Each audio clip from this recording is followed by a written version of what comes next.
Hello everyone, আসসালামু আলাইকুম। I hope আপনারা সবাই ভালো আছেন। আলহামদুলিল্লাহ আমিও ভালো আছি। আজকে বেশ কিছুদিন পরে আপনাদের জন্য আরও একটা সুন্দর ব্লগ নিয়ে চলে আসলাম। আই হোপ আপনাদের ব্লগটা ভালো লাগবে। যদি ভালো লাগে তাহলে প্লিজ আমার চ্যানেলটা সাবস্ক্রাইব করে রাখবেন। আজকে ব্লগটা স্টার্ট করেছি একদম সকাল থেকে।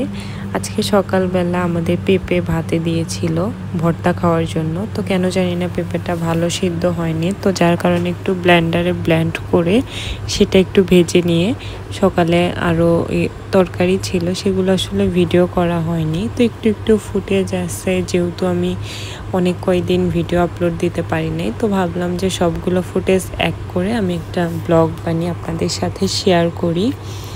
তো এই যে আমি বাজারে এসেছি, আমার অনেকগুলো ড্রেস টেইলরের কাছে দেওয়া ছিল, তো এই ড্রেসগুলো আজকে নিব। তো এইখানে টেইলরের যে আঙ্কেল, উনি আমাকে সবগুলো ড্রেস এখানে দেখাচ্ছিল যে দেখেন তো এগুলো ঠিক আছে কিনা। তো এখানে টোটাল 5-6টার মতো ড্রেস দেওয়া ছিল। আমি একবারে অনেকগুলো ড্রেস দিচ্ছি না, অল্প অল্প করে দিচ্ছি, কারণ অনেকগুলো দিলে দেখা যায় ডিজাইন যেটা বলে দেয় সেটা আসলে ওভাবে রেডি করে দিতে পারে না। আর এই যে আপনারা অনেক দিন আগে আমার একটা ভিডিওতে দেখেছিলেন আমি হাতের কাজের কিছু ড্রেস নিয়েছিলাম, সেই ড্রেসগুলো আমি এখানে বানাতে দিয়ে আসলাম। আসার সময় এখানে আমি খেজুর নিয়ে এসেছি, এটা আমার ছেলের জন্য। যদিও ওকে পরবর্তীতে এটা খাওয়াইনি, কারণ একটু হার্ড ছিল। আমার ছেলে যেহেতু শক্ত খাবার এখনও খেতে পারে না, ওকে নরম খেজুরটাই দেওয়া হয়। বাসায় এসে দেখি এখানে দুপুরের জন্য রান্নাবান্না প্রিপারেশান চলছে। এখানে পুঁই শাক দিয়ে পাঁচমিশালি যে মাছ আছে সেই মাছগুলো দিয়ে এখানে রান্না করছে। আর দেশি পেয়ারা এনেছিল, এটা ছোট ছোট দেশি পেয়ারা। এই পেয়ারাগুলো খেতে বেশ মজা ছিল। দেশি আসলে সব জিনিসই খেতে ভালো লাগে, আর বর্ষার সিজনে পেয়ারাটা একটু অ্যাভেলেবেলই পাওয়া যায়। আজকে হঠাৎ করে আমাদের বাসায় এই পাখিটা একদম উড়ে এসেছে, একদম ছোট্ট একটা পাখি, মানে মনে হয় অল্প কিছুদিন বয়স, এসে এভাবে পড়ে আছে। তো এটা আসলে দেখে খুবই মায়া লাগছিল। পরে এটা নিয়ে আমরা খেতে দিয়েছিলাম, পরে আসলে ওইভাবে বাঁচতে পারেনি, মারা গিয়েছিল। আজকে আমার আরও একটা ডেলিভারি আসবে, এই জন্য আমি একটু বাইরে চলে আসলাম। আমাকে ডেলিভারি ম্যান কল করেছিল, যার কারণে আমি এখানে এসে দাঁড়িয়ে আছি যে ভাইয়া কখন আসবে ডেলিভারি ম্যান। তো ডেলিভারি ম্যানটা সম্ভবত একটু নতুন ছিল, যার কারণে রাস্তাটা একটু চিনতে পারতেছিল না। দেখেন ওই যে ভিডিওতে দেখা যাচ্ছে হাঁস, কতগুলো হাঁস এখানে সুন্দর করে মানে পানিতে করতেছে। দেখতে দেখতে ডেলিভারি ম্যান চলে এসেছে, অনেকটা সময় দাঁড়িয়েছিলাম। তো উনি মনে হয় সম্ভবত একটু নতুন ছিল, যার কারণে উনি কেমন বুঝতে ছিল না। আমাকে সবসময় যে ভাইয়া প্রোডাক্ট দিয়ে যায়, ডেলিভারি প্রোডাক্ট, তো ওই ভাইয়া আমাকে চিনে। সবসময় ওনার কাছে যদি পার্সেল আসে উনি আমাকে ফোন দেয়, ফোন দিয়ে বলে যে আপু আপনি কোথায় আছেন, বাসায় আছেন কি, আপনার একটা পার্সেল ছিল নিয়ে আসবো, এভাবে বলে। মানে উনি আমাকে চিনে ফেলছে, মানে অনেক অনলাইনে প্রোডাক্ট আনা হয়। তো উনি সম্ভবত নতুন ছিল, যার কারণে উনি দেখেন না কি বাজারের ব্যাগে নিয়ে এসেছে। এখান থেকে একটা প্রোডাক্ট হারিয়ে গেলে কি হতো, এভাবে আসলে কেউ কখনো প্রোডাক্ট আনে না, আমি কখনো দেখি নাই। আর উনি একদমই নতুন ছিল, কত জিনিসপত্র অগোছালো করে রেখেছে, মানে আমারটাই খুঁজে বের করতে পারছে না। আবার টাকা কয় টাকা সেটা ওনাকে একবার জিজ্ঞেস করি, উনি বলে 1800 টাকা, আবার বলে 1100 টাকা, মানে একদম আস্তে আস্তে কথা বলে। এইসব মানুষকে আসলে ডেলিভারি ম্যান হিসেবে দিলে পারে, আমাদের মতো মানুষের আসলে অনেক বেশি কষ্ট হয়। দেখেন উনি এত বেশি খোঁজাখুঁজি করতেছে, তারপরে উনি আসলে সেভাবে মিলতে পারতেছে না। পরে ফাইনালি এই যে পেয়েছে, আমার এটা ছিল দারাজের একটা প্রোডাক্ট। তো আমি ওনাকে বলছিলাম যে ভাইয়া আমাকে একটু খুলে দেখান। তো ভাইয়া বলছে যে আপনিই খুলেন। বললাম যে আমার হাতে তো ফোন আছে, আপনি একটু খুলে দেন। মানে উনি খুলতে চাচ্ছিল না।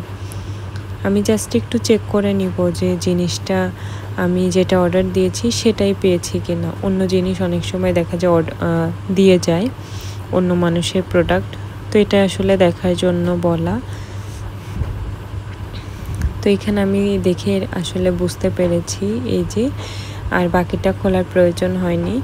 আমি একটা ফোনের চার্জার অর্ডার করেছিলাম দারাজে, তো সেটাই এসেছে, আসলে বুঝতে পেরেছি। আর রাস্তাঘাটে কি পরিমাণে কাদা ছিল আসলে বুঝতেছেন আপনারা, একদম বৃষ্টি হয়েছে। বৃষ্টির পরে এই যে এখানে একটু বসেছিলাম, অনেক বেশি বাতাস হচ্ছিল। বাতাসের মধ্যে বসে থাকতে মানে খুবই ভালো লাগে। আর একদম দূরে এই মানুষগুলো হেঁটে যাচ্ছিল, আমি একটু জুম করে ভিডিও করছিলাম। দেখেন আমার ফোনে একদম ক্লিয়ার দেখা যায় দুটো মানুষ এত দূর থেকে হেঁটে যাচ্ছে, সেটা একদম ক্লিয়ার করে ভিডিও করছি। তারপর আর কি বিকালে একটু ঘুরতে ঘুরতে আমাদের বাসার পিছনে আসলাম। সূর্য ডোবার আগ মুহূর্ত দেখেন কি সুন্দর লাগে না, অনেক বেশি সুন্দর লাগে, একদম লাল। আর সব পাখিরা একদম উড়ে উড়ে বাসায় যাচ্ছিল, এগুলো দেখে তো একদম মানে মনটাই ভালো হয়ে যাচ্ছিল। প্রকৃতির এটাই সৌন্দর্য, প্রকৃতি আসলে এগুলো ছাড়া মানাই না। পাখি, গাছপালা, গরু, ছাগল, এগুলোই হচ্ছে প্রকৃতির সৌন্দর্য। আর এই যে অনেক দূরে মানে বাচ্চারা খেলছিল, যেহেতু এখন বর্ষা আসার আগ মুহূর্তে, তো এই টাইমটাতে দেখা যায় মাঠঘাট সব ফাঁকা থাকে। অন্য সময় তো ফসল থাকে, বাচ্চারা খেলতে পারে না, তো ওরা খেলছিল এখানে। আর আমি এই যে ঘাসের মধ্যে এখানে একটা স্লো মোশনের ভিডিও বানানোর জন্য ভিডিও করছিলাম, কিন্তু কেন জানি না মানে আমি ফোনটা বেশি একটা আস্তে নিয়ে এসেছি, এই জন্য আমার খুব একটা বেশি ভালো হয় নাই। আর সাইডে যদিও মানুষ ছিল, এই জন্য আসলে বেশি কেমন যেন করেছি, ভালোভাবে করতে পারি নাই। আর সাফওয়ান এইদিকে ওর মানে ভাইয়ের সাথে হেঁটে হেঁটে আসছিল, অনেক বেশি গরম ছিল, যার কারণে ওকে এই স্যান্ডেল গেঞ্জিটা পরিয়ে নিয়ে এসেছি। দেখেন ঘেমে একদম শরীরের সাথে ভিজে যায়, এরকম একটা অবস্থা। পড়ে গিয়েছে ও, মানে হাঁটতে হাঁটতে পড়ে গিয়েছে। পরে আমি একটু কোলে নিলাম, ও কেমন মানে গরমে ওর অস্থির অস্থির লাগছিল। আমার ছেলেটা কেমন গরম সহ্য করতে পারে না, ও হাজার ঠান্ডার মধ্যেও ও মানে দেখা যায় আমাদের শীত লাগে কিন্তু ওর মাথা ঘেমে গেছে, ও এরকম। আর আমাদের পুকুরে অনেক পানি হয়েছে, এগুলো কিন্তু বর্ষার পানি না, এগুলো হচ্ছে বৃষ্টির পানি। কারণ এখানে বর্ষার পানি আসার কোনো রাস্তা নেই, চারদিকে এই পাশে বাড়ি আর ওই পাশে হচ্ছে মাঠ, তো এখানে পানি অনেক ছিল, তো সেটাই একটু দেখছিলাম। আর আকাশটা দেখেন কত বেশি সুন্দর ছিল, মাশাআল্লাহ, আকাশটা এরকম দেখতে খুবই ভালো লাগে। তো বিকাল হলে দেখা যায় টুকটাক বাইরে বের হলে খুবই মানে প্রাকৃতিক পরিবেশটা দেখলে মাঝে মধ্যে মনটা ভালো হয়ে যায়।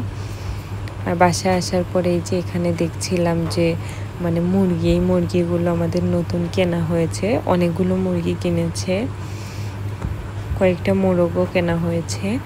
আমার হাজব্যান্ড যেহেতু খুব রিসেন্টলি দেশে আসবে আমাদেরকে নেওয়ার জন্য, তো ভেবেছি যে দেশি মোরগ তাকে খাওয়াবো, যার কারণে কিনে রেখেছি।